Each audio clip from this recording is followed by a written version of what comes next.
प्रिय विद्यार्थियों एवं दर्शकों, मैं हूं डॉक्टर शिवहर्ष सिंह और आज मैं उदारवादी संविधानवाद या पाश्चात्य संविधानवाद पर एक व्याख्यान लेकर आपके समक्ष पुनः प्रस्तुत हुआ हूं। विद्यार्थियों एवं दर्शकों, उदारवादी संविधानवाद को ही संविधानवाद की उदारवादी लोकतंत्रों की अवधारणा भी कहा जाता है और उदारवादी संविधानवाद को ही पाश्चात्य संविधानवाद की संज्ञा दी जाती है। विद्यार्थियों एवं दर्शकों, उदारवादी संविधानवाद या पाश्चात्य संविधानवाद के दो प्रमुख आधार हैं। नंबर 1, दार्शनिक आधार फिलोसॉफिकल फाउंडेशंस, और नंबर 2, संस्थात्मक आधार इंस्टीट्यूशनल फाउंडेशंस। जो उदारवादी संविधानवाद के दार्शनिक आधार हैं उन्हें ही उदारवादी संविधानवाद के साध्य कहा जाता है। अर्थात उदारवादी संविधानवाद या पाश्चात्य संविधानवाद के जो दार्शनिक आधार हैं वही उदारवादी संविधानवाद या पाश्चात्य संविधानवाद के साध्य हैं, और जो उदारवादी संविधानवाद या पाश्चात्य संविधानवाद के संस्थात्मक आधार हैं वे इन साध्यों को प्राप्त करने की संस्थात्मक व्यवस्थाएं हैं, और यही संस्थात्मक आधार उदारवादी संविधानवाद या पाश्चात्य संविधानवाद के साधन है। अर्थात उदारवादी संविधानवाद या पाश्चात्य संविधानवाद के साध्यों को प्राप्त करने के जो साधन हैं उन्हें ही संस्थात्मक आधार कहा जाता है। विद्यार्थियों एवं दर्शकों, उदारवादी संविधानवाद या पाश्चात्य संविधानवाद के 4 प्रमुख दार्शनिक आधार या साध्य हैं। प्रथम, व्यक्ति की स्वतंत्रता, इंडिविजुअल लिबर्टी। द्वितीय, राजनीतिक समानता, पॉलिटिकल इक्वलिटी। तृतीय, सामाजिक एवं आर्थिक न्याय, सोशल एंड इकोनॉमिक जस्टिस। और चतुर्थ, लोक कल्याण की साधना, पब्लिक वेलफेयर। विद्यार्थियों एवं दर्शकों, उदारवादी संविधानवाद या पाश्चात्य संविधानवाद के जो संस्थात्मक आधार हैं ये इन्हीं 4 साध्यों को प्राप्त करने के साधन हैं। लेकिन विद्यार्थियों एवं दर्शकों, एक बात आपको बहुत स्पष्ट रूप से मैं बता दूं कि इन 4 साध्यों को प्राप्त करने का एकमात्र साधन राजनीतिक शक्ति है। परंतु राजनीतिक शक्ति यदि व्यक्ति या व्यक्तियों में निहित की जाती है तो वे भ्रष्ट हो जाते हैं।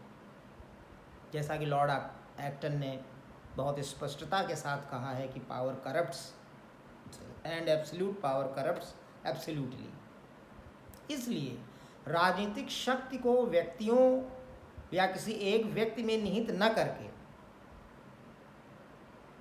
इसका संस्थाकरण किया जाता है, या राजनीतिक शक्ति को संविधान द्वारा स्थापित संस्थाओं में निहित किया जाता है। इसे ही राजनीतिक शक्ति का संस्थाकरण कहते हैं, या अंग्रेजी में इसे इंस्टीट्यूशनलाइजेशन ऑफ पॉलिटिकल पावर कहा जाता है। अर्थात राजनीतिक शक्ति को व्यक्तियों में निहित न करके इसे संविधान द्वारा स्थापित संस्थाओं में निहित किया जाता है। इसे ही इंस्टीट्यूशनलाइजेशन ऑफ पॉलिटिकल पावर या राजनीतिक शक्ति का संस्थाकरण कहते हैं। राजनीतिक शक्ति के संस्थाकरण से दोहरे उद्देश्यों की प्राप्ति की जाती है। प्रथम, सरकार को सीमित बनाना या सरकार को सीमित रखना, to keep the government limited. और द्वितीय, सरकार को उत्तरदायी बनाए रखना, to keep the government responsible and accountable. विद्यार्थियों एवं दर्शकों, सरकार को सीमित और उत्तरदायी बनाए रखने के लिए निम्न पूर्व शर्तें भी आवश्यक हैं।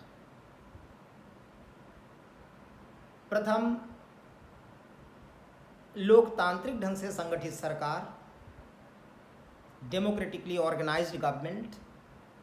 द्वितीय, प्रतिनिधात्मक सरकार या प्रतिनिधात्मक लोकतंत्र, रिप्रेजेंटेटिव गवर्नमेंट और रिप्रेजेंटेटिव डेमोक्रेसी। नंबर 3, सामाजिक बहुलवाद या बहुल समाज, सोशल प्लूरलिज्म और प्लूरल सोसाइटी। नंबर 4, खुला समाज या ओपन सोसाइटी। एंड नंबर 5, स्वयं के दर्शन विशेष से रहित समाज, a society without any official ideology. विद्यार्थियों एवं दर्शकों, लोकतांत्रिक ढंग से संगठित सरकार ही सीमित सरकार और उत्तरदायी सरकार होती है, चूँकि इसे जनता निर्वाचित करती है और यह जनता के प्रति संविधान के माध्यम से और संसद के माध्यम से उत्तरदायी होती है। जनता और जनता के प्रतिनिधि जो संसद में होते हैं वे ऐसी सरकार से प्रश्न पूछ सकते हैं और उसके कार्यों की समीक्षा कर सकते हैं। यहाँ तक कि संसद में जनता के प्रतिनिधि अगर सरकार जन कल्याण के कार्य नहीं कर रही है, गलत कार्य कर रही है और संविधान विरोधी कार्य कर रही है, तो उसके विरुद्ध अविश्वास प्रस्ताव भी ला सकते हैं। तो लोकतांत्रिक ढंग से संगठित सरकार या डेमोक्रेटिकली ऑर्गेनाइज्ड गवर्नमेंट ही सीमित और उत्तरदायी सरकार होती है। दूसरे स्थान पर जो प्रतिनिधात्मक लोकतंत्र होता है वह ज़्यादा महत्वपूर्ण है उदारवादी संविधानवाद के साध्यों को प्राप्त करने की दृष्टि से। जो जनता के प्रतिनिधि है, जो रिपब्लिकन फॉर्म ऑफ गवर्नमेंट है, उसमें जनता अपने प्रतिनिधियों का निर्वाचन करती है और यही जनप्रतिनिधि जो बहुमत पाते हैं, जो बहुमत दल होता है, बहुमत प्राप्त दल होता है, उसी के जनता के प्रतिनिधि शासन का निर्माण करते हैं। तो जनता द्वारा निर्वाचित प्रतिनिधियों की सरकार ही सीमित और उत्तरदायी सरकार हो सकती है, क्योंकि वह जनता के प्रति उत्तरदायी होती है। और दूसरे निर्वाचन में जनता सरकार के कार्यों का लेखा जोखा करके ही उसे मत देगी या किसी दूसरे दल के सरकार को, किसी दूसरे दल के सदस्यों को मत देगी, उम्मीदवारों को मत देगी। तो प्रतिनिधात्मक ढंग से निर्वाचित सरकार या प्रतिनिधात्मक प्रजातंत्र या प्रतिनिधात्मक शासन ही सही मायने में, सही अर्थों में सीमित एवं उत्तरदायी शासन होता है और उदारवादी संविधानवाद के साध्यों को प्राप्त करने में सहायक होता है। जो तीसरी शर्त है वह है प्लूरल सोसाइटी और सोशल प्लूरलिज्म। इसका तात्पर्य है कि समाज में अनेक प्रकार के हित समूह, अनेक प्रकार के समूह, अनेक प्रकार के संघ ये होने चाहिए। यह ज़्यादा लोकतांत्रिक सरकार का प्रतीक हो सकता है और ऐसे समाज की सरकार ज़्यादा लोकतांत्रिक और ज़्यादा सीमित होती है। क्यों? ऐसा इसलिए कि जैसे समाज में अनेक प्रकार के जाति समूह हैं, धार्मिक समूह हैं, हित समूह हैं, व्यापारिक समूह हैं, भाषाई समूह हैं, अन्य प्रकार के तमाम समूह हैं। तो एक तो निर्वाचन में इन सारे समूहों के प्रतिनिधि उम्मीदवार होते हैं और जब शासन का निर्माण किया जाता है, सरकार का निर्माण किया जाता है, तो समाज के इन सारे समूहों के प्रतिनिधियों को अधिक से अधिक प्रतिनिधित्व सरकार में दिया जाता है। तो वे अपने अपने निर्वाचन क्षेत्र या अपने अपने समूहों के हितों का ध्यान रखते हैं और यदि सरकार किसी एक सामाजिक समूह के प्रति पक्षपात करती है तो बाकी सामाजिक समूह इसके विरुद्ध आवाज़ उठाते हैं और वे सरकार पर अंकुश रखते हैं। तो प्लूरल सोसाइटी या social pluralism helps the cause of democracy. It helps to achieve the philosophical foundations or ends of the liberal constitutionalism. इसके बाद खुला समाज बहुत आवश्यक है सरकार को सीमित एवं उत्तरदायी बनाए रखने के लिए और उदारवादी संविधानवाद के साध्यों की यथार्थ में उपलब्धि हेतु। खुले समाज का तात्पर्य है लोकतांत्रिक समाज या ऐसा समाज जहाँ पर अभिव्यक्ति की स्वतंत्रता हो, अंतःकरण की स्वतंत्रता हो, राजनीतिक गतिविधियों की स्वतंत्रता हो, अनेक प्रकार की स्वतंत्रताओं से युक्त समाज को खुला समाज कहा जाता है, ओपन सोसाइटी कहा जाता है। इस प्रकार का खुला समाज या इस प्रकार की ओपन सोसाइटी यह सरकार के कार्यों का अच्छे ढंग से लेखा जोखा करती है, क्योंकि जनता को अभिव्यक्ति की स्वतंत्रता होती है, अंतःकरण की स्वतंत्रता होती है, वह किसी भी प्रकार की विचारधारा को अपना सकती है, किसी प्रकार के दल का समर्थन कर सकती है, और साथ ही साथ सरकार की गतिविधियों पर नज़र रखती है और अपनी अभिव्यक्ति के माध्यम से सरकार की नीतियों को, निर्णयों की आलोचना कर सकती है। एक लोकमत का निर्माण खुले समाज में ही संभव है। सरकार की हर नीति, निर्णय और नियम कानून के लिए जो लोकमत का निर्माण होता है वह सरकार पर अंकुश रखता है। तो खुला समाज बहुत आवश्यक है और यह सहायता करता है सरकार को सीमित बनाए रखने में और सरकार को उत्तरदायी बनाए रखने में।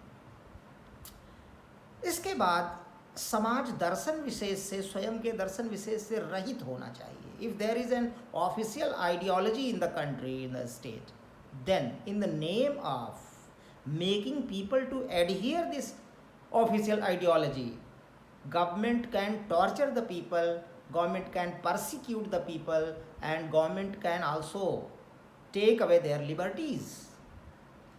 तो विद्यार्थियों एवं दर्शकों, अगर देश में, समाज में कोई विचारधारा थोपी गई है या लादी गई है, जैसे कि पूर्व सोवियत संघ में समाजवादी विचारधारा या साम्यवादी विचारधारा या मार्क्सवादी विचारधारा आरोपित थी, वर्तमान चीन में, नॉर्थ कोरिया में समाजवादी विचारधारा आरोपित है, तो अगर कोई विचारधारा राष्ट्रीय विचारधारा है, ऑफिशियल आइडियोलॉजी है उस समाज की, तो इस विचारधारा को थोपने के बहाने और लोगों को इस विचारधारा के ही अनुसार चलने और इस विचारधारा को अपनाने के बहाने से लोगों पर दबाव डालती है सरकार, लोगों का उत्पीड़न भी कर सकती है, लोगों की स्वतंत्रताओं का हनन भी कर सकती है। इसलिए जो समाज हो वह स्वयं के दर्शन विशेष से रहित होना आवश्यक है। विद्यार्थियों एवं दर्शकों, इन शर्तों के अतिरिक्त निम्न संस्थात्मक व्यवस्थाएं जो मैं अभी बताने जा रहा हूँ, ये भी उदारवादी संविधानवाद के साध्यों को प्राप्त करने के लिए आवश्यक है। नंबर 1, विधि का शासन, रूल ऑफ लॉ। नंबर 2, मौलिक अधिकारों एवं स्वतंत्रताओं का प्रावधान, provision of fundamental rights and freedoms. Number 3, राजनीतिक शक्ति का विभाजन, पृथक्करण, विकेंद्रीकरण, नियंत्रण एवं संतुलन। Division, separation and decentralization of political power and checks and balances on political power. And number 4, स्वतंत्र एवं निष्पक्ष न्यायपालिका, फ्री एंड फेयर जुडिशियरी। विद्यार्थियों एवं दर्शकों, विधि का शासन संविधान का शासन है। संविधान का शासन और विधि का शासन दोनों का अर्थ एक ही है, और संविधान का शासन तो किसी भी प्रकार के संविधानवाद के लिए आवश्यक है, क्योंकि संविधानवाद संविधानजन्य अवधारणा है। तो संविधान का शासन, विधि का शासन तो संविधानवाद के मूल में है, होना अनिवार्य है, तभी संविधानवाद स्थापित हो सकता है और तभी संविधानवाद के साध्य प्राप्त हो सकते हैं। दूसरी बात यह है कि इसी संविधान के भीतर जो विधि का शासन होगा, जो संविधान का शासन होगा, जो देश में संविधान लागू होगा, उसी संविधान के भीतर नागरिकों के मौलिक अधिकारों एवं स्वतंत्रताओं का प्रावधान होना चाहिए, अनिवार्य है। नागरिकों के मौलिक अधिकार या स्वतंत्रताएं, freedoms which are constitutionally recognised, they are rights.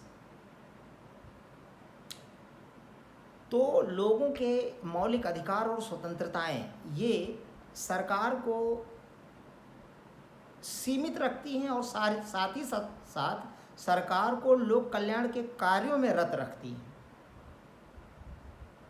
मौलिक अधिकार 2 प्रकार के होते हैं, निषेधात्मक या नेगेटिव राइट्स और सकारात्मक या पॉजिटिव राइट्स। जो निषेधात्मक अधिकार हैं, नेगेटिव राइट्स हैं, वे राज्य को, सरकार को जनता से दूर रखते हैं और इससे जनता को एक स्वतंत्रता प्राप्त होती है। तो ये नेगेटिव राइट्स शासन पर अंकुश रखते हैं और लोगों की स्वतंत्रताओं की रक्षा करते हैं, और जो इंडिविजुअल लिबर्टी है वह प्रथम साध्य है उदारवादी संविधानवाद का। जो पॉजिटिव राइट्स हैं वे सरकार को जन कल्याण के कार्यों में रत रखते हैं। तो दोनों ही प्रकार से उदारवादी संविधानवाद के लक्ष्यों की पूर्ति होती है जब संविधान के भीतर मौलिक अधिकारों और स्वतंत्रताओं का प्रावधान होता है। नंबर 3, राजनीतिक शक्ति का विभाजन, पृथक्करण, विकेंद्रीकरण, ये तीनों चीजें राजनीतिक शक्ति को सीमित रखने के साधन है। जितना अधिक राजनीतिक शक्ति को वितरित रखा जाएगा, विभाजित रखा जाएगा, उतना ही अधिक सरकार पर अंकुश रहेगा और सरकार जन कल्याण के कार्यों में ही राजनीतिक शक्ति का प्रयोग कर पाएगी। जितना अधिक सरकार की शक्ति विभाजित रहेगी, शासन की शक्ति, राजनीतिक शक्ति विकेंद्रित रहेगी, वितरित रहेगी, तो कोई एक सरकार का अंग, कोई सरकार की एक संस्था आवश्यकता से अधिक शक्तिशाली नहीं हो पाएगी। किसी एक संस्था में और शासन के किसी एक अधिकारी में शक्ति का आवश्यकता से अधिक संकेंद्रण नहीं हो पाएगा। तो सरकार मर्यादित रहेगी, सरकार सीमित रहेगी।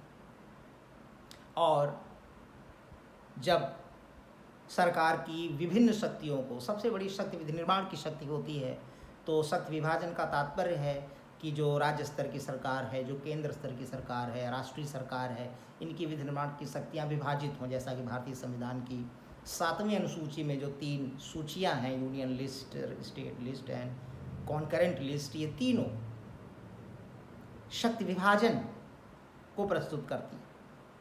शक्ति पृथक्करण का तात्पर्य है कि शासन के जो तीनों अंग हैं, इनको पृथक पृथक शक्तियाँ दी जाती हैं। सारी शक्तियाँ किसी एक ही अंग में नहीं होती। जैसे कि मोनार्की में जो विधि निर्माण की शक्ति है, लेजिस्लेशन की पावर, पावर ऑफ लेजिस्लेशन, और जो कार्यपालिका शक्ति है, एग्जीक्यूटिव पावर, और जो न्यायपालिका शक्ति है, तीनों एक ही व्यक्ति में, राजा में निहित होती थी। King used to be chief legislator, king was chief executive and king used to be the fountain head of justice. तीनों शक्तियाँ एक ही व्यक्ति में निहित होती थी। यहीं से निरंकुशता का जन्म होता था। शक्ति बहुत ज़्यादा होती थी राजा के पास। तो शक्ति पृथक्करण का तात्पर्य है कि व्यवस्थापन शक्ति व्यवस्थापिका के पास, अर्थात विधि निर्माण की शक्ति शासन के व्यवस्थापिका अंग में, कार्यपालिका शक्ति एग्जीक्यूटिव पावर वो शासन के कार्यपालिका अंग में, और जो न्यायिक शक्ति है जुडिशियल पावर वह सरकार के न्यायपालिका अंग में रखी गई है। इस प्रकार से शक्ति का पृथक्करण भी शक्ति के संकेंद्रण को रोकता है। और शक्ति का विकेंद्रीकरण, इसका तात्पर्य है कि कुछ शासन की शक्ति वह स्थानीय स्वशासन के अभिकरणों के पास हो, और कुछ राजनीतिक शक्ति, शासन की शक्ति वह राज्य सरकार के पास हो, और बाकी राजनीतिक शक्ति राष्ट्रीय सरकार के पास हो। This is decentralization of power. तो ये तीनों ही चीज़ें, division, separation and decentralization of political power, they are means to keep the political power as much divided, as much decentralized, as much scattered as possible. यह चीज़ बहुत आवश्यक है। और अमेरिका में जो चेक्स एंड बैलेंसेस का सिद्धांत है वो बहुत अच्छा है कि शासन का कोई भी अंग दूसरे अंग से चेक्ड है, और हर शासन के हर अंग की शक्ति दूसरे शासन के अंग से बैलेंस्ड होती है। तो ये सारे तरीके जो हैं वे शक्ति के विभाजन के ही तरीके हैं। शक्ति को अधिक से अधिक विभाजित रखा जाए। तो विद्यार्थियों एवं दर्शकों, शक्ति का अधिक से अधिक विभाजित होना यह अनिवार्य है संविधानवाद के लिए। यह संविधानवाद के मूल में है और संविधानवाद की दृष्टि से सबसे महत्वपूर्ण है। इसीलिए कार्ल जे फ्रेडरिक ने 1950 में प्रकाशित अपनी पुस्तक कॉन्स्टिट्यूशनल गवर्नमेंट एंड डेमोक्रेसी में बहुत अच्छे ढंग से कहा है कि संविधानवाद विभाजित शक्ति को कहा गया है और कुछ नहीं है। विद्यार्थियों एवं दर्शकों, ये दो चीज़ें पहले मैंने बताई आपको, जिसमें कि विधि का शासन तो स्पष्ट है, होना ही चाहिए, क्योंकि संविधानवाद जो है वह विधि के शासन से ही उत्पन्न होता है। और दूसरी चीज़ मौलिक अधिकारों और स्वतंत्रताओं का प्रावधान, इससे सरकार सीमित रहती है।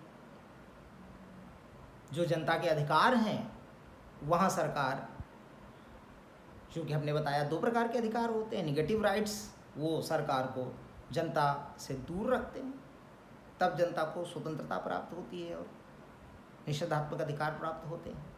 और जो पॉजिटिव राइट्स हैं वो सरकार को रत रखते हैं जन कल्याण में।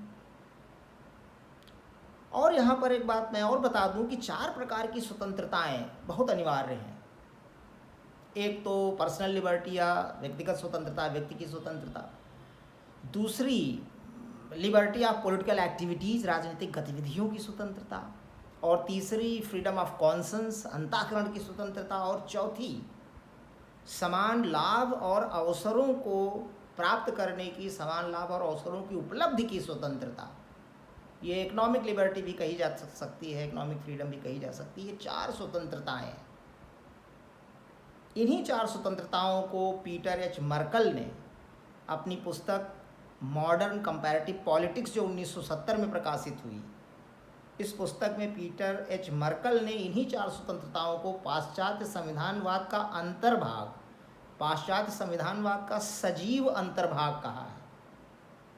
यही 4 स्वतंत्रताएं, अर्थात personal liberty, liberty of political activities, economic liberty and freedom of conscience, ये जो 4 स्वतंत्रताएं हैं, इन्हीं 4 स्वतंत्रताओं को पीटर एच मर्कल ने अपनी प्रसिद्ध पुस्तक मॉडर्न कंपैरेटिव पॉलिटिक्स 1970 में पाश्चात्य संविधानवाद का सजीव अंतर्भाग कहा है।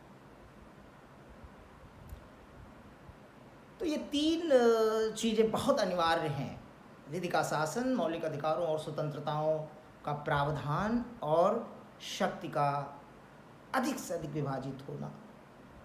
शक्ति का विभाजन, पृथक्करण, विकेंद्रीकरण, ये 3 चीज़ें बहुत अनिवार्य हैं पाश्चात्य संविधानवाद या उदारवादी संविधानवाद के चारों साध्यों की उपलब्धि हेतु और सरकार को सीमित एवं उत्तरदायी बनाए रखने हेतु। इसके बाद जो फ्री एंड फेयर जुडिशियरी है, अर्थात स्वतंत्र एवं निष्पक्ष न्यायपालिका, कहा जाता है कि स्वतंत्र एवं निष्पक्ष न्यायपालिका ये सबसे मजबूत परकोटा है, चार दीवारी है, ये सुरक्षा दीवार है प्रजातंत्र के चारों ओर। Free and fair judiciary is very important for the success of a democracy. एक तो जो स्वतंत्र एवं निष्पक्ष न्यायपालिका है, यह संविधान की, न्यायपालिका संविधान की गार्जियन होती है, संविधान की संरक्षक होती है। अगर शासन संविधान का उल्लंघन करता है, सरकार संविधान का उल्लंघन करती है या संविधान को गलत ढंग से स्वहित में इंटरप्रेट करती है, संविधान की गलत व्याख्या करती है, तो जुडिशरी यहाँ पर रोक लगाती है। जुडिशरी सही व्याख्या करती है और जुडिशरी की ही व्याख्या अंतिम व्याख्या होती है। तो न्यायपालिका संविधान का संरक्षण करती है, न्यायपालिका संविधान की संरक्षक है। Judiciary is guardian of constitution, और कॉन्स्टिट्यूशन का सुरक्षित रहना वो संविधानवाद के लिए अनिवार्य है, क्योंकि संविधानवाद संविधानजन्य उदाहरण है।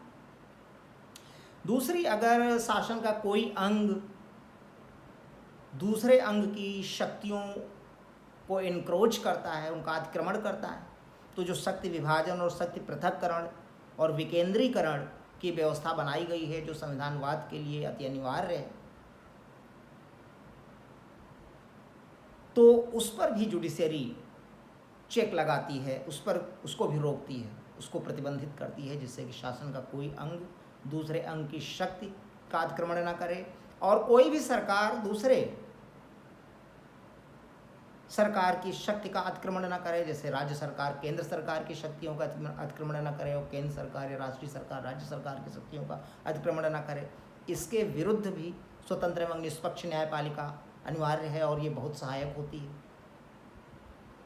लेकिन न्यायपालिका का स्वतंत्र एवं निष्पक्ष होना अनिवार्य है। वह किसी दल के पक्ष में या शासन के पक्ष में खास करके कार्य न करे, वह केवल न्याय करे।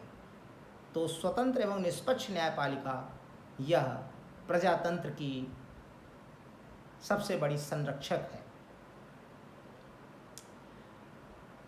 इसके बाद विद्यार्थियों एवं दर्शकों, यह माना जाता है कि जो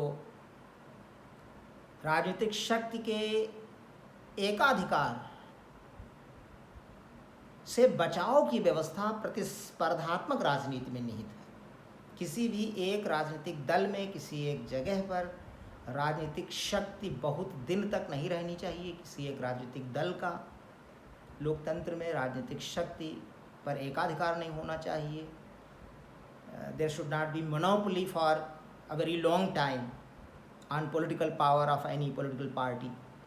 Any political party must not monopolize political power for quite some time, for a very long time. Otherwise, the power can be misused and that political party may become corrupt because it thinks that power is going to be with it for a very long time.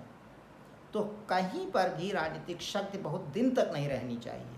किसी एक राजनीतिक दल का एकाधिकार नहीं होना चाहिए राजनीतिक शक्ति पर बहुत दिन तक। अदरवाइज, जैसे तालाब का पानी एक जगह बहुत दिन तक भरा रहता है और वह गंदा हो जाता है, उसी प्रकार अगर एक राजनीतिक दल के पास बहुत दिन तक राजनीतिक शक्ति रही तो वह भ्रष्ट होने की प्रवृत्ति रखेगा। तो ऐसा माना जाता है कि राजनीतिक शक्ति के एकाधिकार से बचाव की व्यवस्था प्रतिस्पर्धात्मक राजनीति में निहित है और प्रतिस्पर्धात्मक राजनीति के लिए निम्न संस्थात्मक व्यवस्थाएं होनी चाहिए। नंबर 1, उचित समयांतर पर नियमित चुनाव, regular elections at proper intervals. Number 2, राजनीतिक दलों एवं समूहों की स्थापना का वातावरण, एन एनवायरनमेंट ऑफ और a healthy environment, a suitable environment, a convenient environment for establishing and making political parties and groups. Number 3, free press and social media, समाचार पत्र और संचार माध्यमों की स्वतंत्रता। नंबर 4, प्रभावशाली लोकमत या लोकमत की प्रभावशालिता, effective public opinion or effectiveness of public opinion. And number 5, again, social pluralism और प्लूरल सोसाइटी, समाज में अनेक परंपराओं और इसके साथ साथ समाज में अनेक प्रकार के हितों और समूहों का विद्यमान होना, यही सोशल प्लूरलिज्म है। सोशल प्लूरलिज्म, सामाजिक बहुलवाद। विद्यार्थियों एवं दर्शकों, अगर राजनीतिक शक्ति किसी एक दल के पास बहुत दिन तक रही तो जैसा कि मैंने बताया कि इससे शक्ति के भ्रष्ट होने का खतरा और निरंकुश होने का खतरा बना रहता है और तब व्यक्ति की स्वतंत्रता खतरे में पड़ जाएगी, जो उदारवादी संविधानवाद का सबसे बड़ा और प्रथम साध्य है। तो इसके लिए आवश्यक है कि चुनाव नियमित हों और उचित समयांतर पर हो। अर्थात उचित समयांतर का तात्पर्य यह है कि एक और दूसरे चुनाव के मध्य बहुत लंबा समय नहीं होना चाहिए। भारतवर्ष में और तमाम देशों में 5 वर्ष है। अमेरिका में देखिए 4 वर्ष केवल रखा गया है राष्ट्रपति का कार्यकाल। प्रतिनिधि सभा केवल 2 साल के लिए निर्वाचित की जाती है। तो बहुत लंबा समय नहीं होना चाहिए 2 निर्वाचनों के मध्य, नहीं तो फिर राजनीतिक शक्ति का एकाधिकार बना रहेगा बहुत दिन तक एक राजनीतिक दल के पास। दूसरी चीज़, निर्वाचन अगर 5 साल में होने हैं या 4 साल में होने हैं तो वे नियमित होने चाहिए। हर 4 साल में, हर 5 साल में हो ही जाने चाहिए। तभी राजनीतिक शक्ति के एकाधिकार को रोका जा सकेगा। और दूसरी चीज़, निर्वाचन तभी अच्छे होंगे और सफल होंगे जब देश में अनेक प्रकार के राजनीतिक दल बनाने और राजनीतिक संघ बनाने, राजनीतिक समूह बनाने की छूट होगी, ऐसा माहौल होगा, ऐसा वातावरण होगा, तभी राजनीतिक शक्ति के एकाधिकार को रोका जा सकता है। अगर एक दल के पास राजनीतिक शक्ति है और जनता उससे खुश नहीं है तो दूसरे चुनाव में जनता के पास बहुत सारे विकल्प होंगे। अगर देश में अनेक सारे राजनीतिक दलों के निर्माण का माहौल है और अनेक प्रकार के राजनीतिक दल बने हैं तो जनता के पास बहुत सारे विकल्प होंगे कि हम किसको निर्वाचित करें इस बार, और राजनीतिक शक्ति का एकाधिकार एक दल के पास नहीं रह जाएगा। इसके बाद समाचार पत्र और social media, press and social media must be free. जब समाचार पत्र फ्री होगा अर्थात प्रेस फ्री होगा और जो सोशल मीडिया है वह फ्री होगा, स्वतंत्र होगा, तभी वह शासन की खबरों को, शासन की नीतियों को, निर्णयों को, कानूनों को जनता तक पहुंचाएगा और उसकी स्पष्ट व्याख्या करेगा, निष्पक्ष व्याख्या करेगा और जनता के हितों को, आवश्यकताओं को और जनता की मांगों को सरकार तक ले जाएगा, क्योंकि press and media works as go between the government and the people. तो समाचार पत्र एक लोकमत के निर्माण का भी कार्य करते हैं। तो समाचार पत्रों को फ्री होना चाहिए, स्वतंत्र होना चाहिए, सोशल मीडिया भी स्वतंत्र होना चाहिए, नहीं तो स्थिति वही होगी जैसा कि पूर्व सोवियत यूनियन जो यूएसएसआर था वहाँ की बात कही जाती है। वहाँ पर दो समाचार पत्र बहुत प्रसिद्ध थे, एक प्रवदा और दूसरा इज़वेस्तिया। प्रवदा रूसी भाषा का शब्द है जिसका शाब्दिक अर्थ है ट्रुथ या सत्य, और इज़वेस्तिया भी रूसी भाषा का शब्द है जिसका शाब्दिक अर्थ है समाचार, न्यूज़। और जब सीपीएसयू अर्थात communist party of Soviet union का शासन था, या कह लीजिए communist party of Soviet union की डिक्टेटरशिप थी सोवियत संघ में, उस समय यह कहावत बहुत प्रसिद्ध थी कि Pravda never published the truth and Izvestia never printed the news. Pravda ने कभी सत्य प्रकाशित नहीं किया और इज़वेस्तिया ने कभी समाचार नहीं छापा। तो क्या छापा? जैसा साम्यवादी दल चाहता था, because press was not free. तो लोकतंत्र में समाचार पत्रों का, सोशल मीडिया का, प्रेस का और सोशल मीडिया का फ्री होना, स्वतंत्र होना अनिवार्य है। उस पर किसी शासन का या शासन के किसी राजनीतिक दल का या शासन का या शासन के किसी अधिकारी का नियंत्रण नहीं होना चाहिए, नहीं तो ऐसा प्रेस बायस्ड होगा और पब्लिक को राइट इन्फॉर्मेशन नहीं देगा, और जो इन्फॉर्मेशन होगी दैट विल बी ट्विस्टेड, और वह जिसके लिए काम कर रहा होगा उसी के पक्ष की बातें कहेगा। तो इससे बहुत नुकसान होगा, public opinion will be distorted. लोकमत का निर्माण का बहुत बड़ा कार्य करते हैं समाचार पत्र और सोशल मीडिया।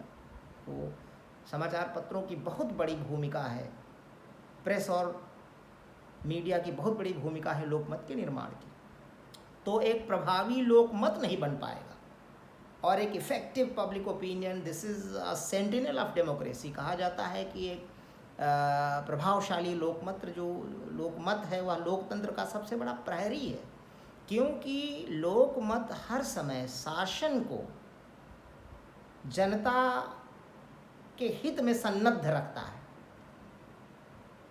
लोकमत का पता लगता रहता है समाचार पत्रों के माध्यम से और मीडिया के तमाम उपकरणों के माध्यम से शासन को। लोकमत हर मुद्दे पर अलग अलग होता है, शासन की हर नीति पर, हर कानून पर, हर निर्णय पर अलग प्रकार का लोकमत होगा, और जैसा लोकमत होगा उसी के अनुसार शासन या सरकार कार्य करेगी। शासन लोकमत का ध्यान रखती है और लोकमत शासन को अनुशासित रखता है। अगर लोकमत विरुद्ध जा रहा है शासन के, तो इसका तात्पर्य है कि अगले निर्वाचन में शासन, जो सत्तारूढ़ दल है, वह मुंह की खा जाएगा। तो लोकमत अगर प्रभावशाली है तो यह सरकार पर अंकुश रखता है और सरकार को केवल लोक कल्याण के कार्यों में ही रत रखता है। तो effective public opinion is very important for keeping the government limited and responsible. उसके बाद जो बात अभी भी पहले भी हो चुकी है कि अगर समाज में तमाम तरह की परंपराएं हैं तो शासन निरंकुश नहीं होता, उन परंपराओं की इज्जत करता है, क्योंकि परंपराएं जो है उनके पक्ष में लोकमत होता है, तभी वो बहुत दिन से चली आ रही हैं। अगर भारतवर्ष में गाय को पवित्र मानने की परंपरा है तो सरकार इसके विरुद्ध नहीं जा सकती, तो ध्यान रखेगी। परंपराएं भी सरकार पर अंकुश रखती हैं। साथ ही साथ अगर समाज में बहुत प्रकार के हित समूह हैं, जाति समूह हैं, धार्मिक समूह हैं, भाषाई समूह हैं, व्यापारिक समूह हैं, आर्थिक संघ हैं, ये सब के सब सरकार पर अंकुश रखने का कार्य करते हैं। क्योंकि एक तो निर्वाचन में जब उम्मीदवार खड़े किए जाएंगे तो बहुत सारे समूहों के प्रतिनिधि उम्मीदवार होंगे जो इनका प्रतिनिधित्व करेंगे निर्वाचन जीत जाने पर। और इसके पश्चात जब शासन का निर्माण होगा तो शासन के निर्माण के समय भी ये ध्यान रखा जाता है कि जो दल जीत कर आया है उस दल के भीतर जो विभिन्न समूहों के प्रतिनिधि हैं इनको शासन में भी प्रतिनिधित्व दिया जाए। और इसका फ़ायदा यह होता है कि सरकार कभी भी किसी एक समूह के, एक सामाजिक समूह के पक्ष में कार्य नहीं करेगी, वह सार्वजनिक हित में कार्य करेगी, अन्यथा अन्य सामाजिक समूह उसके विरुद्ध आवाज़ उठाएंगे, संसद के बाहर, संसद के भीतर, और सरकार के विरुद्ध अविश्वास प्रस्ताव भी हो सकता है। लेकिन यहाँ पर बात निर्वाचनों की हो रही है।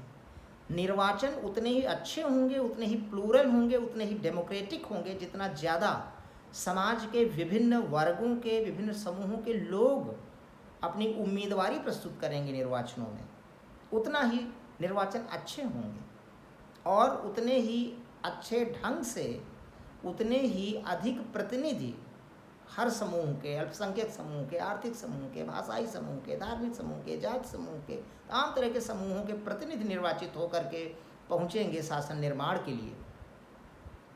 तो इसलिए समाज में बहुत तरह के हित समूहों का होना, बहुत प्रकार के, अनेक प्रकार के समूहों का होना, समाज का प्लूरल होना, बहुल होना बहुत सहायता करता है।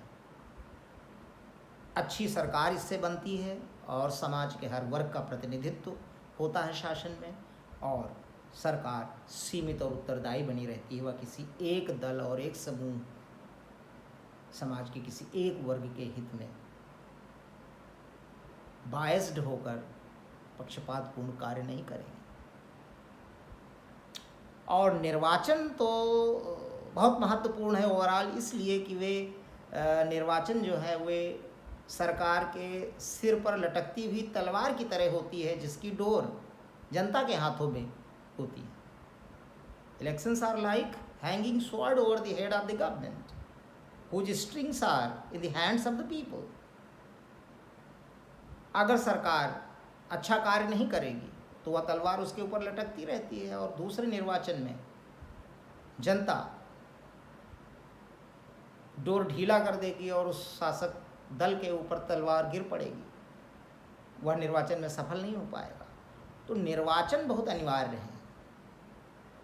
वे राजनीतिक शक्ति के एकाधिकार को रोकते हैं, किसी एक दल के पास बहुत दिन तक राजनीतिक शक्ति नहीं रह पाएगी, और निर्वाचनों में जाना है शासक दल को फिर दोबारा, इसलिए वह जनता के लिए अच्छे कार्य करेगी, तभी अगले निर्वाचन में उसे सफलता मिलेगी। तो स्टूडेंट्स एंड व्यूअर्स, यह एक व्याख्यान रहा जो मैंने प्रस्तुत किया उदारवादी संविधानवाद पर या संविधानवाद की पाश्चात्य अवधारणा पर। इस व्याख्यान को आप फेसबुक पर भी सुन सकते हैं, यह वीडियो आप फेसबुक पर भी देख सकते हैं और यूट्यूब पर तो देख ही सकते हैं। इस वीडियो को आप एंजॉय करें और इसका लाभ उठाएं। Thank you so much.